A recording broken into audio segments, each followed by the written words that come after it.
There's so many ways that you can take care of yourself. And some of them are to not keep doing that activity that's irritating you. Sometimes time off just needs to be time off because we heal in our sleep.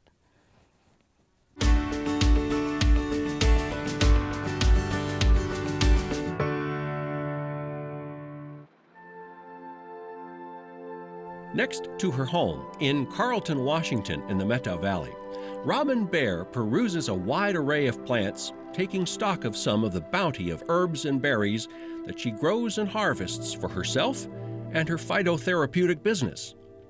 In 2014, after a devastating fire, where her house and all of her original plants were destroyed, Robin rebuilt, and the process of regeneration is back. It burned so hot that it took me several years to put the nutrients back in the ground. As it's recovered, things are definitely coming back, and it'll never quite be what it was probably, unless we have 10 years of no drought.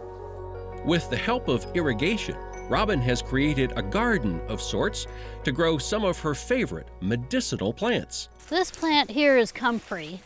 So I get some nice pretty leaves. I use the leaves for sprains or wounds. I dry the leaves some and then I use them to make up a general kind of wound salve. I also use the root. Comfrey is abundant and spreads around. I can dig some up, and the root has a lot of like mucilage in it, so it really helps heal damaged tissue. I'm a clinical herbalist here in the Methow Valley. I've been doing this for 30 plus years, kind of gradually moving it into more and more of a clinical practice. What the herbs do is they kick your organs into functioning better instead of bypassing them. Like using antibiotics long-term starts to have detrimental effects on your digestion and all that. And so if you're taking those, then I'll recommend things that support the things that they're hurting. But there's also other options to like keep your own system strong. Some people I work with don't want to have anything to do with standard medicine, and some people are in that world and they're looking for something to help support it. And what I do can do a lot towards supporting people through their digestive system, through how they react to inflammation, through a lot of the side effects of medication. Robin grew up in New York City. At an early age, she took a shine to plants and developed an interest in Native American teachings of looking at medicine as being all around you. When I was in high school, I got more interested in how to be kind of independent. And some of that was learning how to grow your own food and recognize things as things that could take care of you. And then in college, I studied botany and all that a little bit more. And then I actually went to school in Santa Fe in the early 90s and went to this National College of Phytotherapy. I got a lot more intensive kind of the science background, but also the materia medica, which is all the plant science. As she wanders through her garden, we had the chance to find out what types of plants Robin grows and for what they are commonly used. This is chamomile. And chamomile is kind of one of my all-time favorite plants because it's pretty much safe for everyone. There's a few rare people that are allergic to things in this daisy plant family. This is a very mild but very potent medicine. The flowers should have like a nice kind of bittersweet smell and flavor.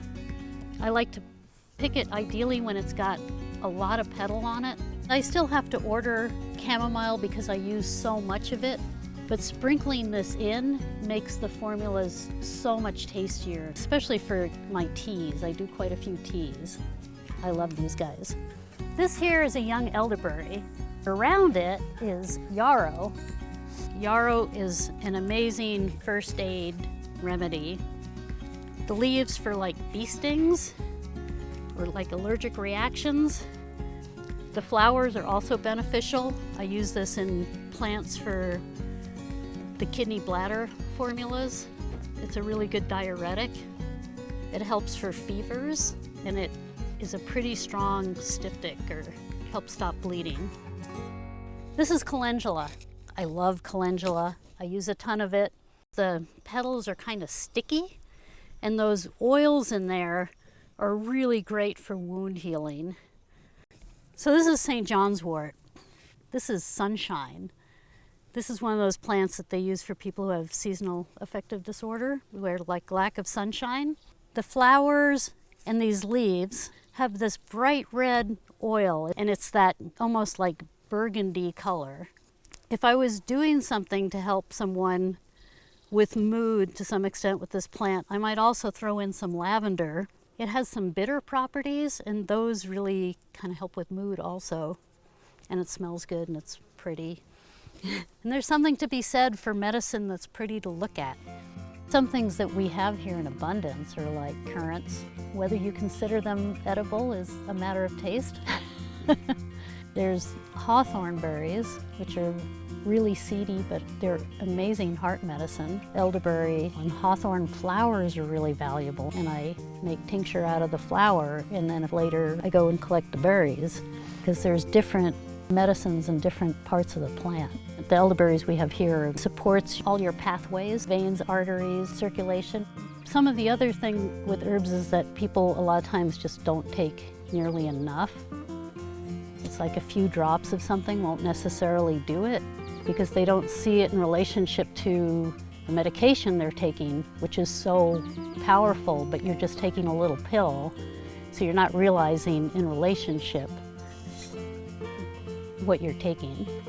I think one thing that's probably important to mention is just that there's a certain personal responsibility when you're doing alternative medicine to do some of the research yourself. As with any over-the-counter medication, it's like you have to have some idea of what you're doing. It's not safe just because it's on the shelf for you.